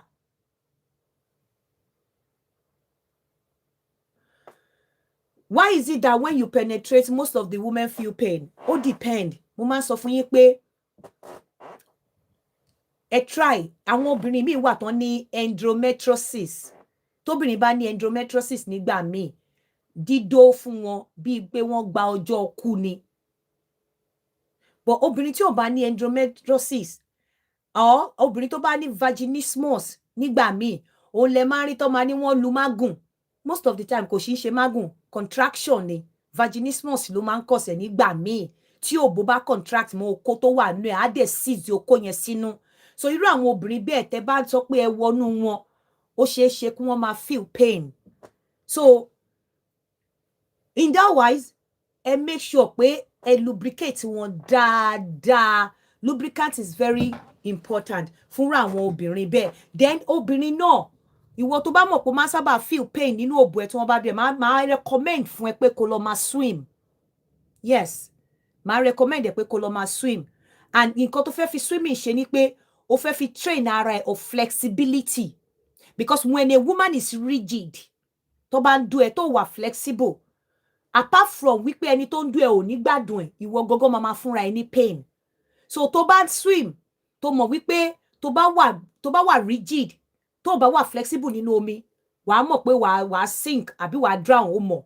But when tó bá mọ̀ wípé tó bá wà flexible nínú omi, ó máa float ni. So tó bá ti lè keep it up like that. Bí tó bá ń do ẹ, ó wà flexible. Ó kàn ojú rẹ̀ sílẹ̀ bí I surrender it all. Wàá rí pé even tí tó bá kan ibi tí pain máa wà, tí ó yẹ kí o ti ní pain, wàá rí wípé o ò ní feel pain because o wà flexible. And again, tó bá ní ẹni tó ń do ẹ tó lóko ńlá, it is advisable pé kó take a lead, because only you can know, only you will understand how much you can take or how far you can go with oko ńlá. So tó bá take a lead, ìwọ ló mọ bí tí o lè guide ara ẹ dé tí oko yẹn ò fi ní wọ, tí gbogbo oko yẹn ò fi ní wọ bí tó máa ti wà painful. And tó bá dẹ̀ mọ̀ wípé yes, o ò lè wà lókè, I will recommend wípé ìwọ tó bá mọ̀ pé o máa ń sábà ní pain nínú òbò tó bá ṣe, má máa bọ́ pátá dóko, máa lo pátá ẹ̀ as a barrier láti jẹ́ kí o fi stop sí gauge ibi tí oko máa dé nínú òbò ẹ̀.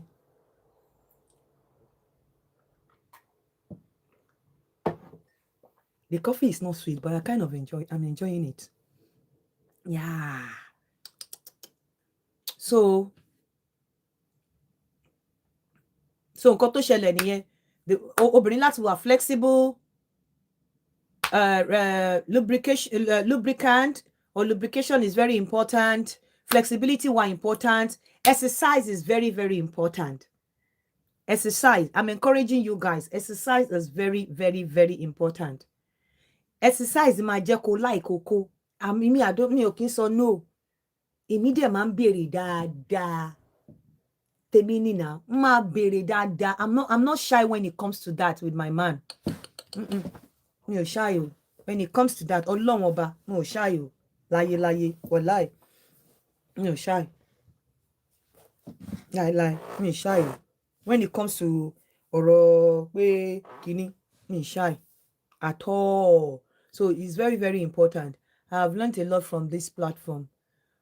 Thank you. Tea without sugar. So if you have any other question before I leave, yes, human papilloma. No, that's not the spelling of papilloma.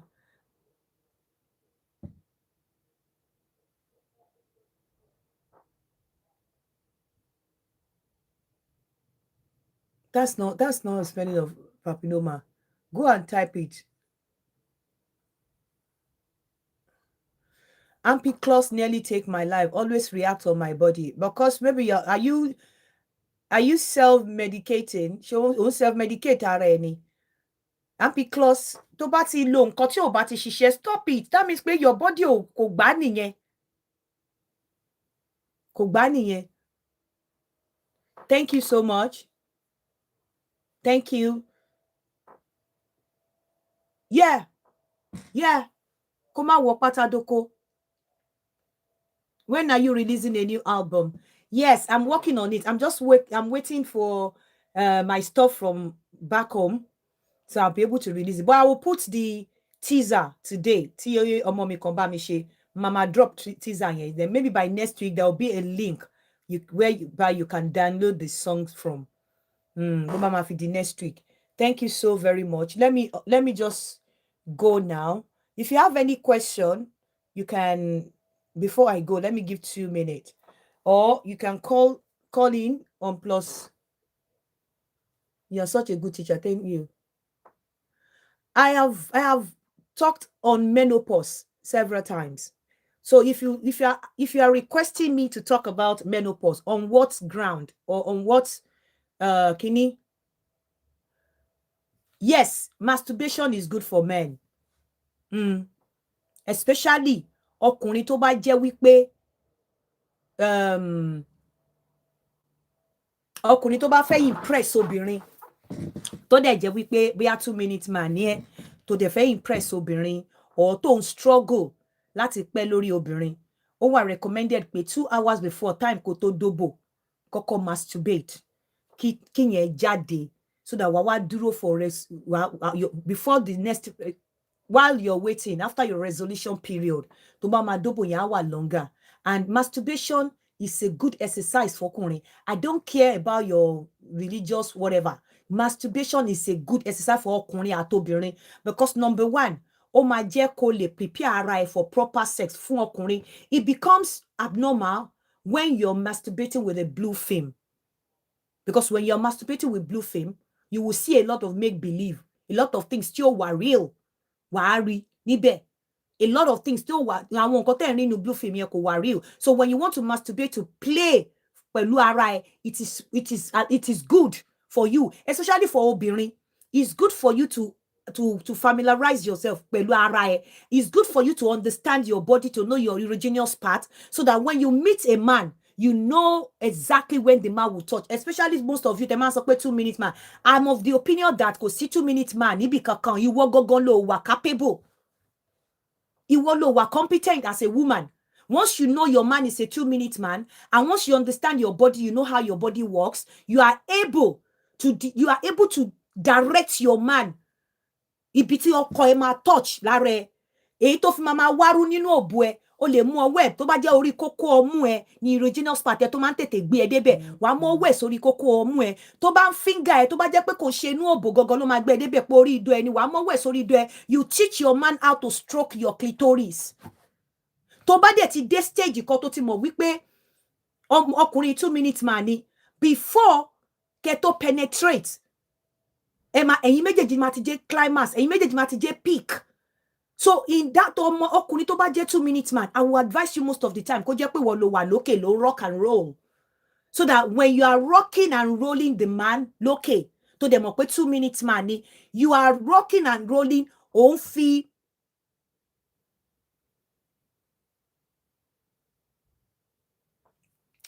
ó máa stroke ìdọ̀ ẹ pẹ̀lú okó ẹ̀.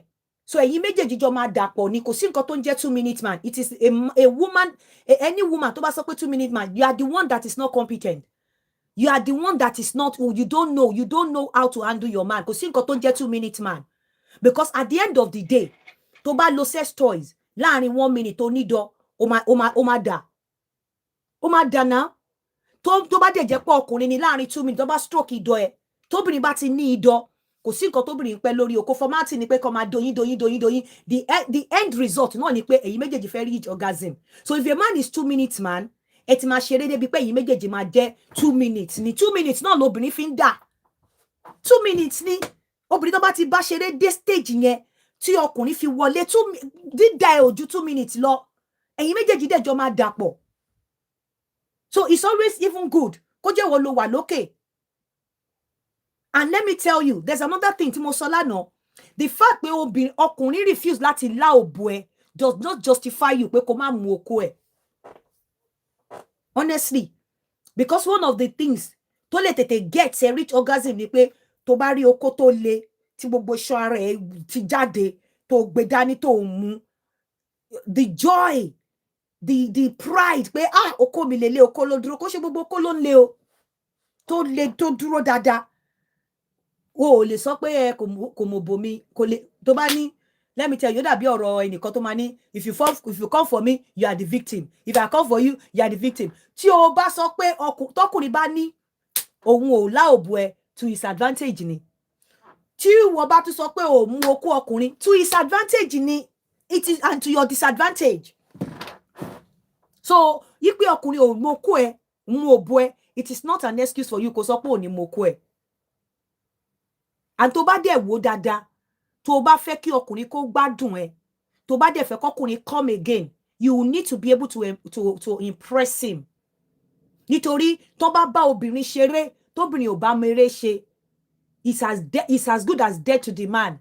Kò ní lè wá anytime tó bá rántí ẹ, okó ẹ máa rọ̀ ni. So one of the erase tó lè bó ọkùnrin ṣe, ó ní pé kó mu okó ẹ. Kò sí erogenous part ò pọ̀ lára ọkùnrin, okó àtẹpọ̀n ni. Àtàwọn kọ̀ọ̀kan tó máa ní kó mu nípò wọn. Ibi tó tún lè choke ọkùnrin ní rectum wọn. Ṣé reticulum ni àbí rectum? Is it reticulum or rectum?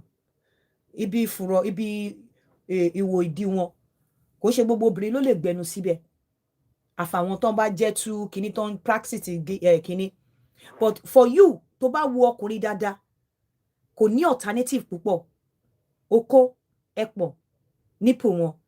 Ìwọ ní ojú òbò, wọ́n lè finger ẹ̀. O ní ọmú, o ní ìdọ̀, o ní G-spot, o ní A-spot. So tọkùnrin bá sọ pé òun remove option of òun ò lá ẹ, kí ìwọ náà wá lò lá, ìwọ ló máa lose. Because ẹgbẹgbẹ̀rún ẹ̀ á la níta, and he will not want to come back. Tí ọkùnrin bá dó obìnrin, tó kọ̀ dó obìnrin ní ọ̀tọ̀ ni pé kọkùnrin dóbìnrin, kó gbádùn ẹ̀, kó fẹ́ come again. Kó máa relate experience ẹ, kó máa rántí experience ẹ, kó máa wù láti dú ẹ padà. Ọ̀tọ̀ ni kọkùnrin dó obìnrin, kó rántí ẹ, kó máa ní kó máa wò pé ìwọ náà mú kọ lọ fi ìyà jẹra mi ṣá. Ọ̀tọ̀ ni kọkùnrin dó obìnrin pé jẹ́ kí n dó kí n kàn sáré da tọwọ́ mi lẹ̀. Ọ̀tọ̀ ni kí ọkùnrin dó obìnrin kó jẹ́ pé òǹfà òbò á máa fà wípé kó dà, á dẹ̀ máa dùn bó ṣe ń dà. Kò tí ì fẹ́ dà, ó sì fẹ́ gbádùn òbò yẹn sí, but òbò yẹn dùn débi wípé kò lè hold ẹ̀ on. Ṣé mọ̀ pé yàtọ̀ ni? So lára àwọn nǹkan tó máa ń jẹ́ kọkùnrin dóbìnrin kí ó pé inú á dẹ̀ máa bí pó fẹ́ dà nítorí ibi tó gbádùn òbò yẹn dé. Ara ẹ̀ ní pé kó mu okó ẹ̀ wà. Báwọn kan bá sọ mọ́ ẹ pé ẹnu tó fi ń gbàdúrà, yọ kúkú ya lọ múlé sí church. Kó má marry. Kò sí bó ṣe fẹ́ ṣe tí ọkùnrin fẹ́ gbádùn ẹ̀ láì mu okó ẹ̀. Yes. Wọ́n lè gbádùn okó láì lábò ẹ̀, but kò sí bó ṣe fẹ́ bá ọkùnrin ṣe tó ní mo okó ẹ̀. Ó kàn máa fi sára ni, bó bá mo okó ẹ̀, á lọ bá mú ta. Torí the signal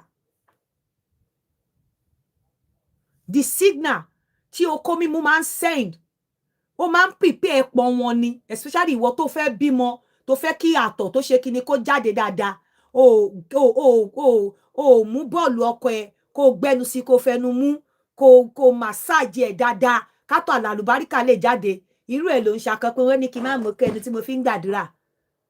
You will be the victim. You will be the victim.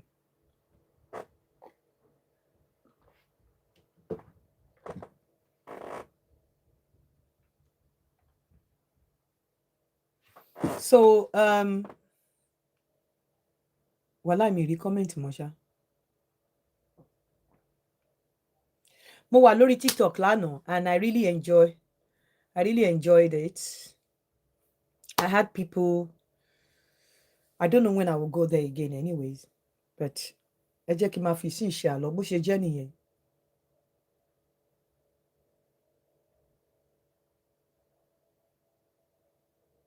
That is it. Obìnrin tí ò bá ti impress ọkùnrin when it comes to kíní nífẹ̀ẹ́ wá níjọ́ mi, even if you're the wife. Nífẹ̀ẹ́ wá. For those of you, I'm not, you know me, I don't come on social media because ẹ mọ̀ pé mo níṣẹ́ lọ́wọ́. And that is why it's very, very, hey, Gideon, what's up? Mo níṣẹ́ lọ́wọ́. That's why it's very difficult for me láti ba ayé èèyàn jẹ́ torí pé mo fẹ́ make owó, because tó bá ba ayé èèyàn jẹ́ torí pé o fẹ́ fi ṣe monetization, owó yẹn ò lè fi ṣe nǹkan rẹ̀ láyé. So I've got conscience. I come online not because of pé owó or anything, and I will say nothing but the truth. So èmi ò ní parọ́ fún yín.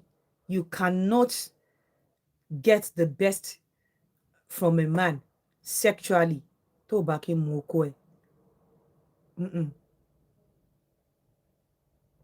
Tó bá kí mu okó ẹ̀. Tó bá kí mu okó ọkùnrin, o ò lè get the best when it comes to sexual. Kò sí nǹkan kan tó fi ń ṣagbára.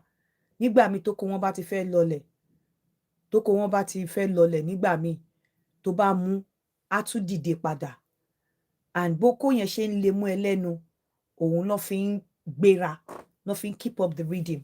But when you take that away from the sexual activities, kí ló kù? Kò sí nǹkan kan. So tó bá mu kó mu, àbí tó bá ní ọkọ ẹ̀ ò like ẹ̀, kì í ṣe pé ọkọ ẹ̀ ò like ẹ̀, ò mọ̀ mu ni. You need to go and learn how to do it. Papilloma is not an excuse. It's not an excuse. If tó bá jẹ́ kó fẹ́ sọ pé papilloma excuse ni, then you might as well not do anything with your man.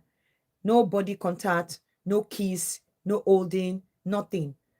Do you understand? So in as much as you want to be careful of oral sex because of HPV, then you should be careful of skin to skin. Be careful of penetrative sex. Be careful of your sex toys. Maggi salt, you have to minimize your usage. Maggi and salt nítorí blood pressure. So kò ṣe pé kó má lò, because you also need salt lára, but just minimize. Just minimize bó ṣe ń lò.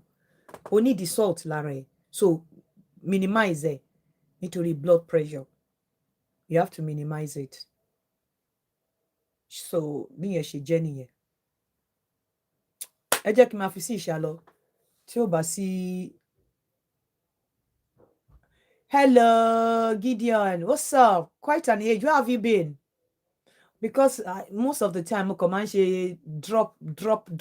I really want to concentrate more. See music me. I think I'll be doing it. I'll be doing show based on questions, worries, àwọn nǹkan tí ó bá rú yín lójú, in terms of, mo sọ wípé I'm going for my reproductive and sexual health now, my masters. Mo lọ ṣe masters in it. So any nǹkan tó bá rú yín lójú, when it comes to ọ̀rọ̀ dídó, bring it to me, send messages to me, then we will treat it. Àbí nǹkan tẹ́ bá gbọ́, tẹ́ ẹ fi pé bóyá ó right, you can ask me. Trust me, I will go extra mile to make research, and tí n bá gbé sílẹ̀ fún yín, mo gbé sílẹ̀ fún yín nìyẹn. Mo bá gbé sílẹ̀ fún yín, mo gbé sílẹ̀ fún yín nìyẹn. So please, my ladies, ẹ mú okó ọkọ yín dáadáa o. Ẹ garnish ẹ. Yes, 100%. Giving that man head can lower blood pressure, relieve stress, and even lower the risk of colon and prostate cancer. Àti dídó náà, dídó ni. Can I private chat you, Yinka? Yes, if you have my number and you have something, yeah, obìnrin, yes, you can private chat me. My number is +447-404-851-234. I rarely go my DM, but if you have something tangible to say to me on WhatsApp, please private chat me. But I don't want people that will be, I want to know you better. I don't want to know anybody better. Especially men. I don't want to know you better. Please. Dele Gideon, can you private chat me?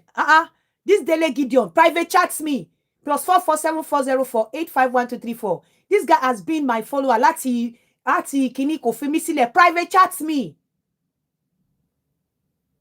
Thanks so much, Sister Yinka. God bless you all. Ẹ má gbàgbé ilẹ̀ Dana Beat o. Wọ́n ṣe promo lọ́wọ́ lórí ilẹ̀ wọn. Gbogbo ẹ̀yin tẹ́ ti rà tẹ́lẹ̀. Joyce Court 700. Wọ́n ní tó bá ra mẹ́ta wàá fi gba mẹ́rin. Tó bá ra 10 wàá fi gba 12. So 700 for 2 weeks.